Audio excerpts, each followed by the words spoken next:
अनंत काल से ही इस बात पर बहस होती रही है कि भाग्य बड़ा है या कर्म।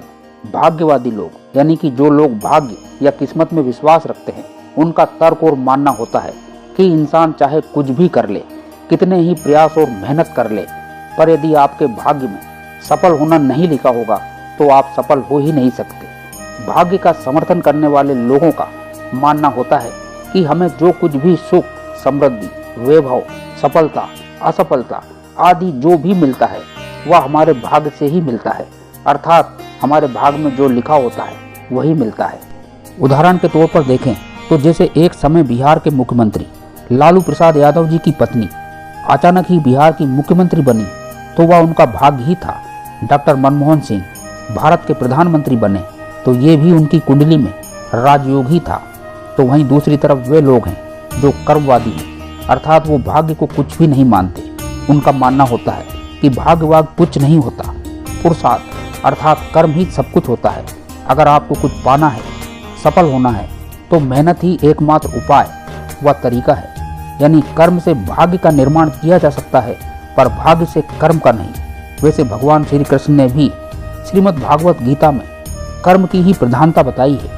गोस्वामी तुलसीदास जी ने भी रामचरितमानस में एक चौपाई में लिखा है कि कर्म प्रधान विश्व करे राखा, अर्थात इससे तो यही कहा जा सकता है कि कर्म ही सब कुछ होता है, भाग्य नहीं। यानी कर्म ही बड़ा है, भाग्य नहीं। कर्मवादी लोगों का मानना होता है कि इंसान को सिर्फ अपना कर्म करना चाहिए, फल की चिंता नहीं। जैसे एक किसान जब खेत में बीज बोता है तो उसे ये पता नहीं होता कि आगे बारिश होगी कि नहीं, बीज में से अंकुर फूटेगा या नहीं, फिर भी किसान बीज बोता है और फल की चिंता भगवान पर छोड़ देता है।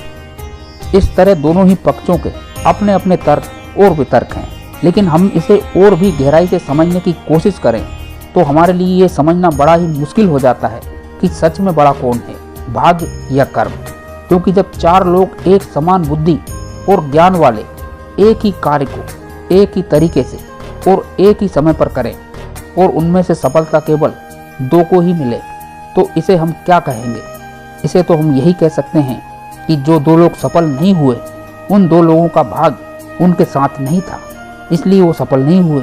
वहीं जो दो लोग सफल हुए उनका भाग्य उनके साथ था, इसलिए वे सफल हो गए। इसे हम एक उदाहरण देकर भी समझ सकते हैं कि दो व्यक्ति एक ही साथ एक ही समय पर किसी लॉटरी के टिकट खरीदते हैं, पर लॉटरी लगती किसी एक को ही है, जबकि लॉटरी खरीदने का कर्म दोनों ने एक ही साथ एक ही तरीके से और एक ही समय पर किया था, फिर दोनों को फल अलग अलग क्यों? अतः इससे तो यही कहा जा सकता है कि इस विषय को समझना बड़ा ही कठिन है, पर अंत में यही कहा जा सकता है कि भाग्य भी उनका ही साथ देता है जो लगातार सही दिशा में अपना कर्म करते हैं। कर्म से ही भाग्य का निर्माण किया जा सकता है। इस संबंध में आपके क्या विचार हैं, हमें कमेंट्स में जरूर लिख के बताएं।